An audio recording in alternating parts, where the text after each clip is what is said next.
வணக்கம் நண்பர்களே, welcome to கடவுள் பூமி. 100 ஆண்டுகள் கழித்து உருவாகும் திரிகிரக யோகம். பிப்ரவரியில் இந்த 3 ராசிகளுக்கு டபுள் ஜாக்பாட் அடிக்க போகுது. ஜோதிடத்தின்படி கிரகங்கள் ஒவ்வொன்றும் அவ்வப்போது ராசியை மாற்றுவது மட்டுமில்லாமல் மற்ற கிரகங்களுடன் ஒன்றிணைந்து சுப அல்லது அசுப யோகங்களை உருவாக்குது. அவ்வாறு கிரகங்களின் நிலைகளில் ஏற்படும் மாற்றங்கள் மற்றும் அவற்றால் உருவாகும் யோகங்களின் தாக்கம் அனைத்து ராசிக்காரர்களின் வாழ்க்கையிலும் காணப்படும். அந்த வகையில் 2026ஆம் ஆண்டின் பிப்ரவரி மாதத்தில் மிகவும் சக்தி வாய்ந்த ஒரு ராஜயோகம் நடக்க போகுது.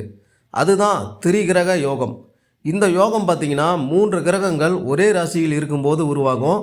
அப்படி சனி பகவானின் கும்பராசியில் கிரகங்களின் ராஜாவான சூரியன், புத்திரகாரகன் புதன் மற்றும் செல்வத்தின் காரணியான சுக்கிரன் ஆகிய 3 கிரகங்களும் ஒன்றிணைந்து சக்தி வாய்ந்த திரிகிரக யோகம் உருவாக போகுது. இந்த யோகம் இந்த 3 கிரகங்களின் சேர்க்கையால் சுமார் 100 ஆண்டுகளுக்கு பின் உருவாவதாக ஜோதிடர்கள் சொல்கிறாங்க.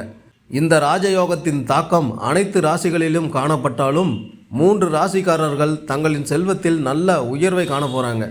சொல்லப்போனால் டபுள் ஜாக்பாட் அடிக்க போகுது அப்படின்னு சொல்லலாம். சரி, அந்த 3 ராசிக்காரங்க யார் அப்படின்னு பார்க்கலாம். முதலாவது கும்பம். கும்பராசியின் முதல் வீட்டில் சூரியன், புதன், சுக்கிரனால் திரிகிரக யோகம் உருவாகுது. இதனால் இந்த ராசிக்காரங்களோட தன்னம்பிக்கை 2 மடங்கு அதிகரிக்கும். சமூகத்தில் மதிப்பும் மரியாதையும் கிடைக்கும்.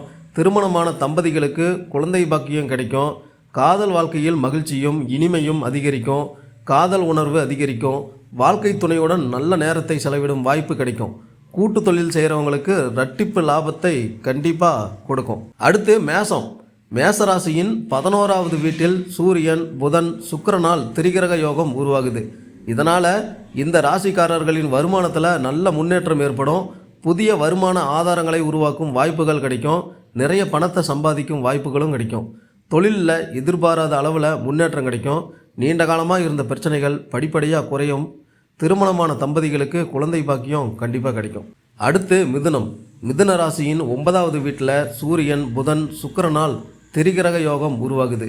அதிர்ஷ்ட வீட்டில் இந்த யோகம் உருவாகியிருப்பதால் அதிர்ஷ்டத்தின் முழு ஆதரவு கிடைக்கும். மேலும் சுப நிகழ்ச்சிகளில் அதிகம் பங்கேற்கும் வாய்ப்பு கிடைக்கும். இதுவரை இருந்த பணப்பிரச்சனைகள் தீரும். கடன் பிரச்சனை குறையும். தொழிலில் முன்னேற்றம் ஏற்படும். குழந்தை பாக்கியம் இல்லாதவர்களுக்கு குழந்தை பாக்கியம் கிடைக்கும். சமூகத்தில் உயரிய அந்தஸ்து கூட கிடைக்கலாம். கிட்டத்தட்ட சொல்ல போனால் கஷ்டப்பட்டு வந்த மிதுனத்துக்கு இனி வெற்றி காலம் பிறந்தாச்சு அப்படின்னு சொல்லலாம். இந்த வீடியோ உங்களுக்கு பிடிச்சிருந்தா வீடியோவை லைக் பண்ணுங்கள், ஷேர் பண்ணுங்கள். நன்றி, வணக்கம்.